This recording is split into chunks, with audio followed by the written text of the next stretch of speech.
I guess the real production on this has been about almost 2 years. So as we were making Northstar and trying to see if that was feasible to be made out here, and we realized we wanted to shoot immediately and make some proof of concept to just show the locations off and actually play with the world a little bit. That developed into Northbound because Geek Nation on some level was very interested and kind of kicked our butts to get real serious about it. But we were going to do it, and no matter what. The group really formed quickly, and we had ideas, so we were like, let's go out there. And that's just gone so well, and Geek Nation is really happy with us. They want to have a second season, so we're committed to coming back. And Nathan here made a concept of where the direction we want to go in for season 2. So there'll probably be 6 more episodes with Geek Nation. We're going to get bigger and better, and probably bigger resources are needed, like talent and cast and locations, you name it. So this is kind of our idea of where we want to go.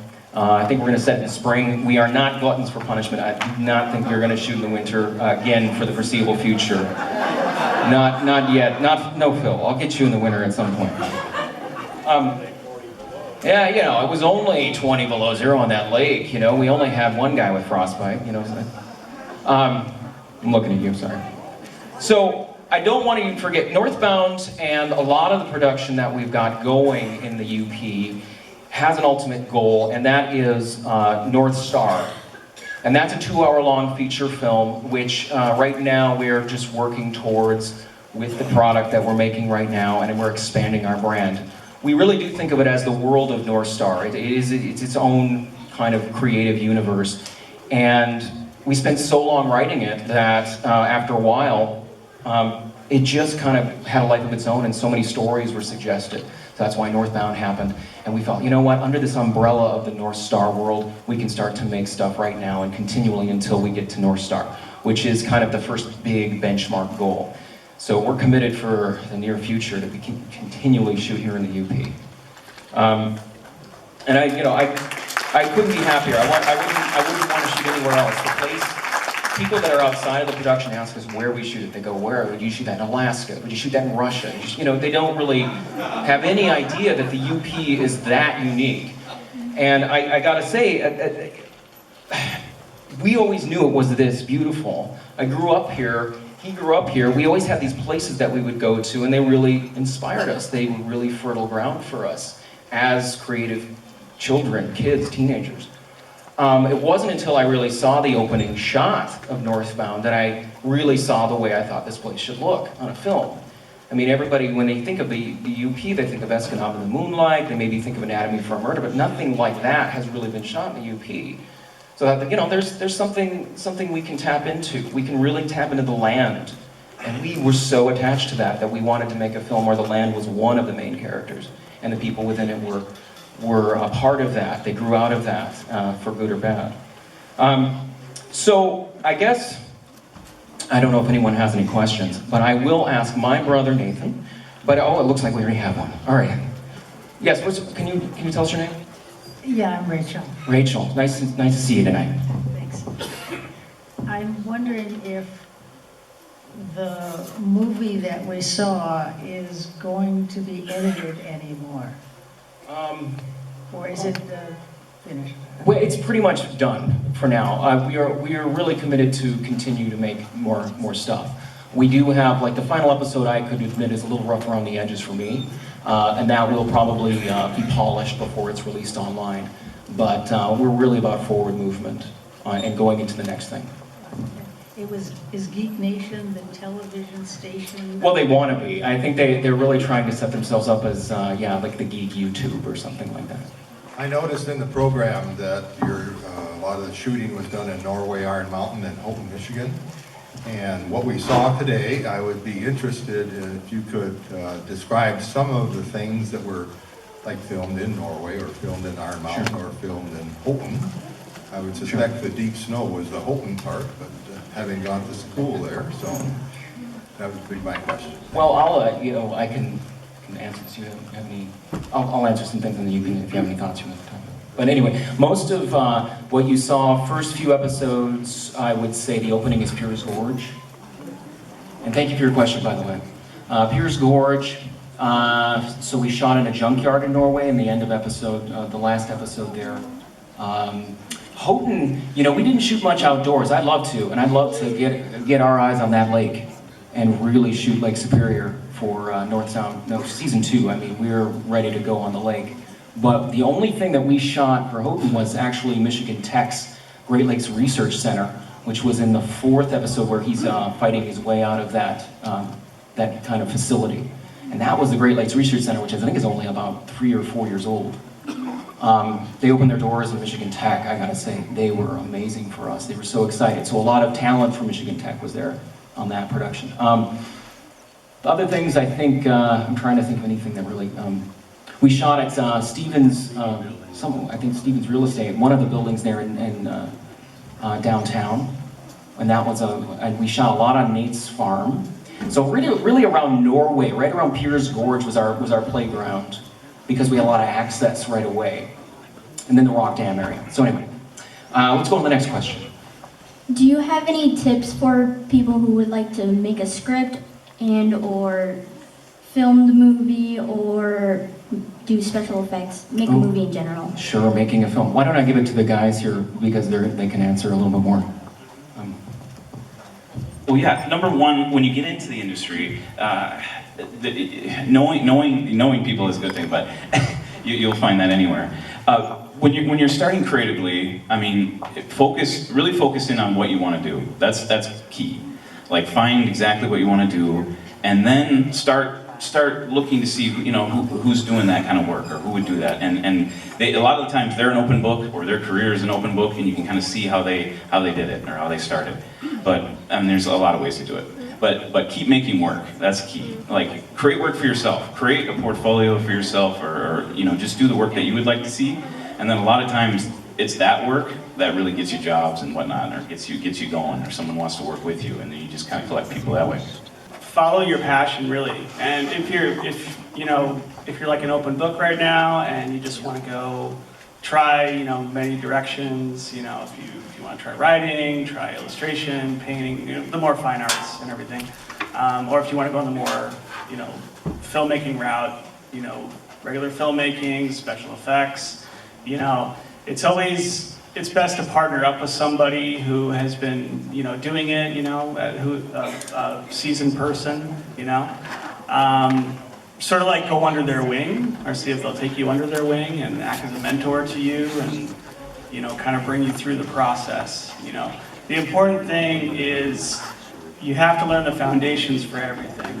You know, you always have to start with the foundations, and then you can start breaking the rules once you know, learn the process of everything. So, you know, we haven't made a feature yet, but we've made many short projects, and with each project, you know, we have a short film down, we have that process down, and we know how to do it. Now it's about how can we push it, how can we push the limits, and really, you know, make something edgy, or make something that, you know, is thought-provoking and just gets people talking about it, really thinking about themes and characters and motivations, why we do why these characters do what they do. So, yeah. And also, I want to add one thing. You mentioned special effects. Special effects, to get your hands on. If you did like a project, like you picked a project, like make someone look like a dog, or make someone Frankenstein or whatever, and just videotaped it, you know, one of your friends, that would be a start. You know, you'd learn the materials, and a way to start is the internet. Like, look on YouTube. There's tutorials for everything. Like, just, you know, it's quite a resource, you know, obviously, but it is a resource for those kind of things. How to make somebody up, or whatever you'd be into. So, definitely. The only thing I'd say is daily work. Try to set aside about even a half hour a day, no matter what you do, something creative, and then you'll find your way. Okay, next question.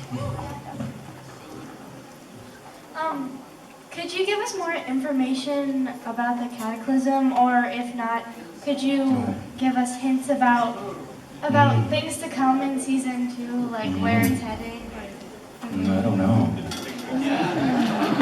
It's like no. The Cataclysm, well, wiped out North America, at least most of it. But we're only seeing the northern end of things. So we don't really know what's going on in the rest of the country. I think we'll explore that in Northbound 2. and who those soldiers are. It seems like some remnant of government, but it's not the U.S., is in power, or trying to regain power. So, and they're interested in sleepers, they're interested in the Comatose survivors for some reason.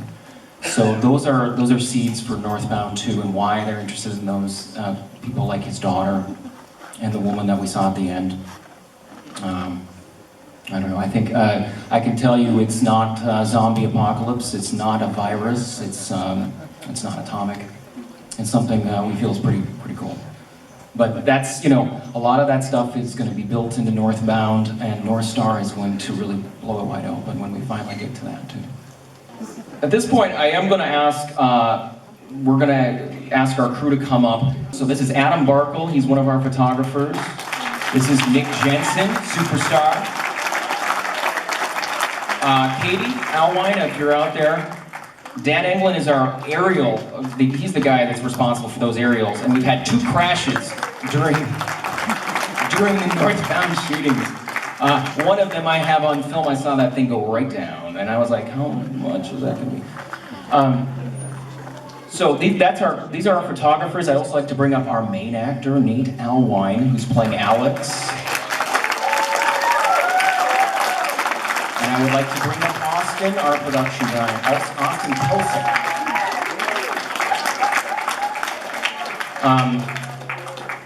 So this is the group right now that, you know, I met. This is the group I met initially that came around the project initially. So we're just saying that at this point I would say they would be the core guys that are probably the creative force. Oh, and by the way, where's Faye? Isn't she back there? Faye would be a big missing piece. Okay. Faye, if you can hear me. Anyway, I'd like to go on with the questions here. If you have any questions for the group here, technical questions about how we did some of the stuff we did, or anything for Nate about acting in Austin, I do have some questions, but I will delay them for you guys. So, what's your name, sir? My name is Jason. Jason? What's your question? Great name. Yeah, great name, by the way, yeah. Got a good friend named Jason. Is that the normal suit from the show? Hey, you know what? This is an Austin question. Can you tell us about the costume? Is this from the show? And how did you make it? It actually is from the show. It is well used, and it stands up all on its own. We were afraid to wash it for quite a while because we wanted to keep the look. But it's made from Korean War surplus military garb that we then added the fur fringe to. And just kind of miscellaneous extras added to the waist to give it some feel. And put it all together with some gray spray paint for the camouflage. So. The sled was another fun one. So when Seth came up in December of, I think it was it 2013? Yeah, so he asked us to film 30 seconds of a soldier, ex-soldier pulling a sled. If we had to carry our daughter hundreds of miles, how would we do it?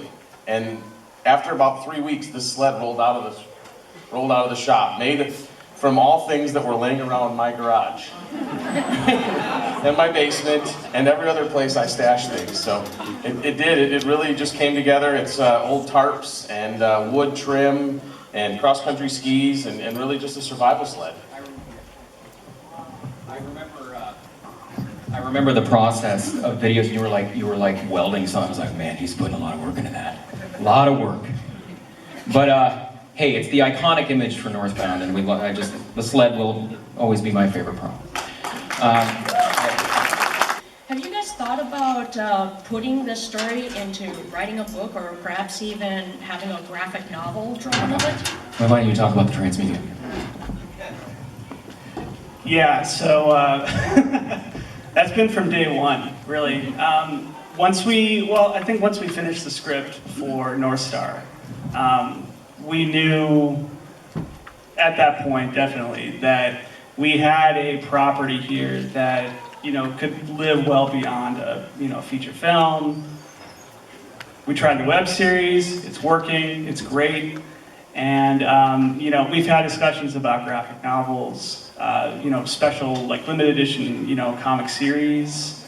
I think we talked about video games at some point, you know, just covering the whole gamut, because this universe, just everything can like live under it. And there's just this, once we get to Northstar, we have a wide swath of characters that we have yet to introduce to all of you. And, and that's just the good guys. The bad guys, that's a whole separate, area there. So it really does, lend itself to, multimedia, transmedia, and this story can be told in, different forms. So we've definitely had these conversations, and it will happen. Yep. I want to hear about, I went to school for film, I want to hear about all about the cameras, what kind of camera you guys use, and Dan to talk about the helicopters. And Yeah, I'm going to pass that on to you first. I am currently using a Canon T3i with various zoom lenses on it, and so far it's getting the job done. Alright, so basically all my work has been done with the Sony a6000, usually just using the kit lens. Every once in a while I'll throw on a wide angle Tokina. It's 11 to 16, and so it's, when we need the really wide shots I'll throw that on, but it's usually just the kit lens. I'm shooting on a Panasonic GH4. I've several different lenses for it, but I think Dan and myself are shooting on gimbals too. So all that motion shot, they're these specialized, I should have brought one up with me, but they fight all the motion of your hands, so that's why all those shots are so smooth, and they become really affordable. And so Dan did most of those shooting. I just joined for a few of the shots, and Dan couldn't make it, so. I use a Nikon D7000, a couple different types of lenses. One thing I will say, that everything they do is great, but Dan's helicopter is really cool, and if you go onto YouTube and look up Dan England, you can find all sorts of great videos of this helicopter flying, and he flies it in some amazing spots. And I'm glad he's as good as he is, because we flew it awful close to our heads sometimes. Yeah. So, anyways, yeah, check it out on YouTube if you get a chance. Do you think somebody like my age would be able to accomplish making an animated series? Sure, why not? I don't know. Why not? All you have really is yourself saying no to yourself. You have to say yes to yourself. You have to believe in yourself. No one else will. How did you find the actors and actresses for this film? Oh, well, I want to really, this is a good point to just clap for some of the actors. We've got Nate up here, and I don't want to mean to just isolate him. We've got people like Misty Pelletier. We've got people like Michael March, who came, an old friend of mine. We've got Phil Wentz. We've got, can you all stand up when I mention you, by the way? Where's Misty? She comes in and really, just dominates, We got Evan Blodgett, who really doubles as an actor when we need a mask. He's just he doesn't want to show his face yet until we have a character for him. And I don't want, he's so verbal, I gotta get more lines for him. And anyone else, is anyone else that's here? I think we've had some people from tech. Do we get Dennis? Red Hat, Dawn Lawful, where are you? And Jennifer, who we got out in the cold, right there. I watched the episode 6 again, Jennifer. I'm really sorry about that one day. There's a couple takes where she's right back into character, and it's just it's brutal, we're all dying. So that's endurance a lot of time with a Northbound shoot too. It's not just trying to act, it's about just surviving. So anyway, how do we get our actors? I don't know. Oh, Barb and Bruce and Bruce, you have a very notable appearance at the end. Is Barb, I can see her sparkling over there. And Jonathan, showing up at one point. Sorry, is Gage Planka here? Okay. Where's Crystal? Playing one of the great, very emergent character. And where's Cortana? Very memorable.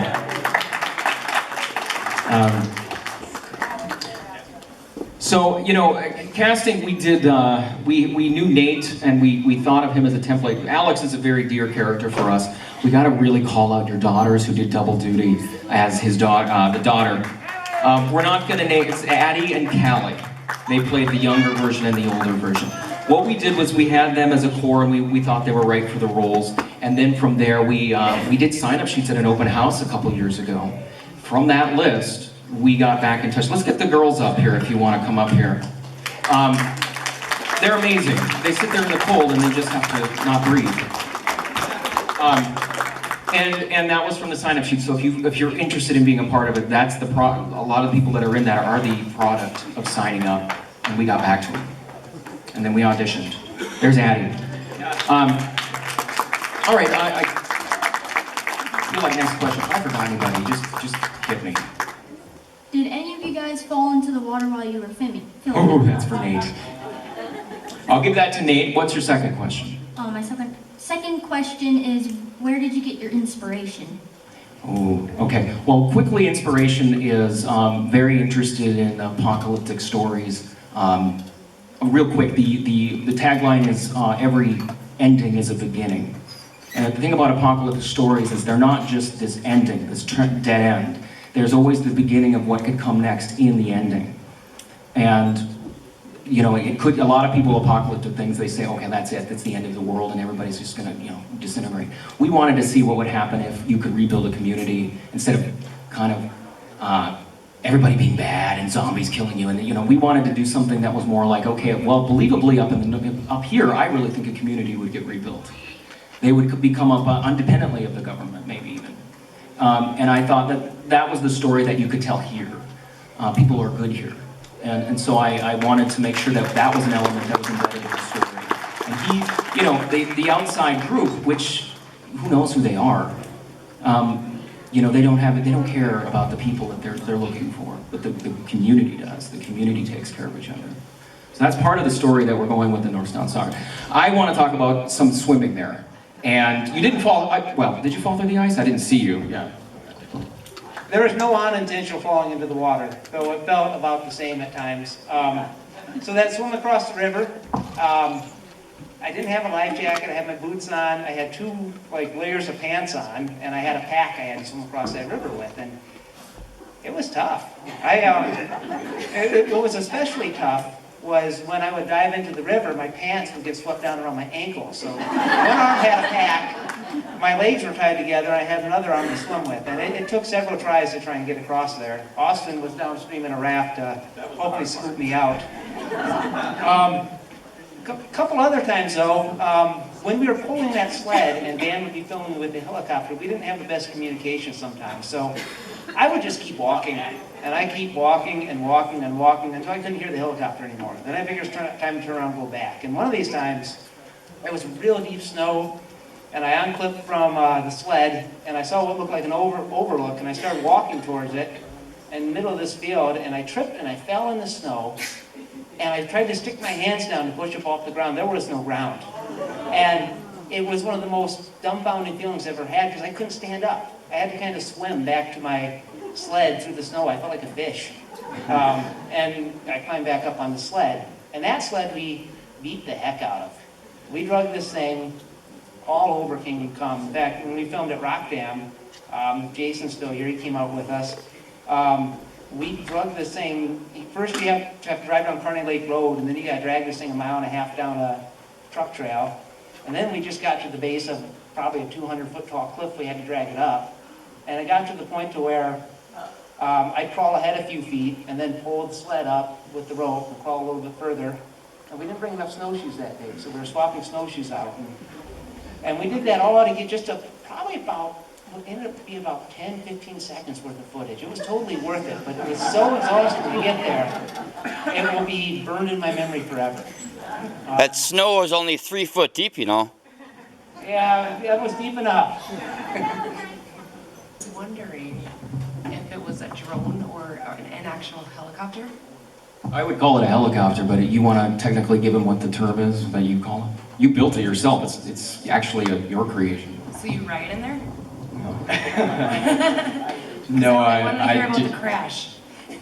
Okay, well, first of all, it looks like a traditional helicopter. It's got two very large blades swinging and, you know, a tail rotor. It's not like the quadcopters you see nowadays that everyone has, and it's quite large. It's probably 6-foot rotor span, so I guess Nate does have a lot of trust in me when I fly at inches from his face. I really like that opening shot where you're going backwards. Thank you. Yes. One thing I'll add about his helicopter shots is if you notice with Northbound episodes, we always start with an aerial like that. I always want to make sure it's usually a Dan shot, and we always want it to be like the land is the first character you see as you go right in, and it's got to be his shots. So we're going to do that with everything, so as long as you provide the shots and the heli's working. Can you tell us, what is that noise? What's the noise? No, in the movie. The noise?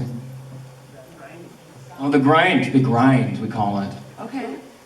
Okay, well that gets to what's going on with the Comatose people. That is a deep mystery about what happened to everyone. There's a reason some of the survivors went comatose instead of just died. And Alex was just lucky. He wasn't around when something happened in one day. It all happened in one day.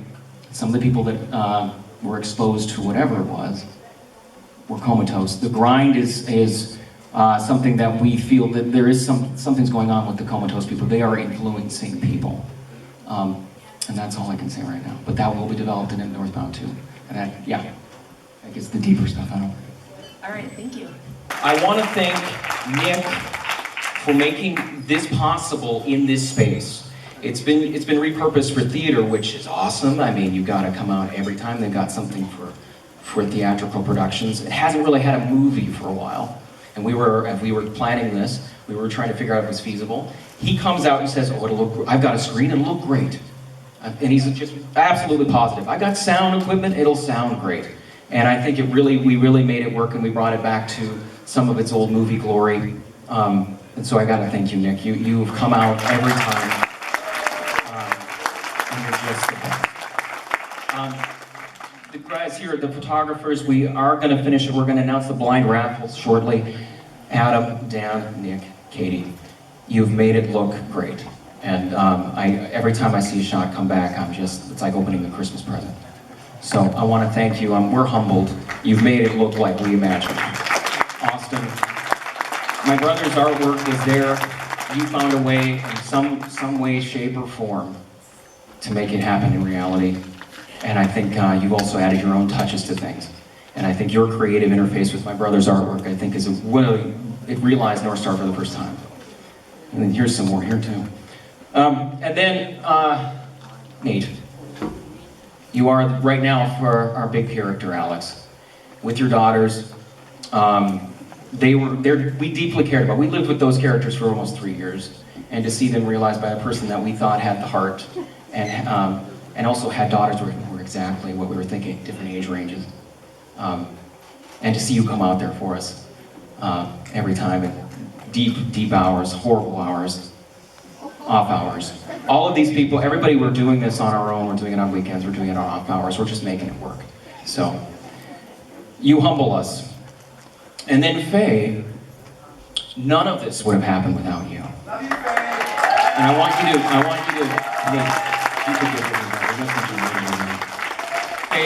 to, please, give me a hug. You've become one of my deepest friends. I've made a lot of friends coming out here. You can see them all here, you can see some of them out there.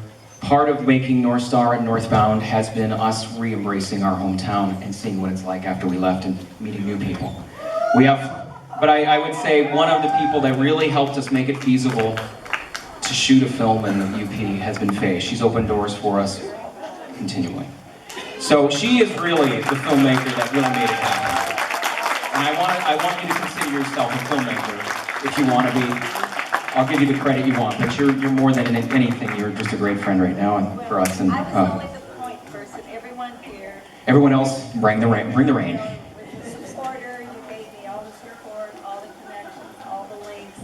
and all the information to make this a success. Thank you so very, very much. Thank you.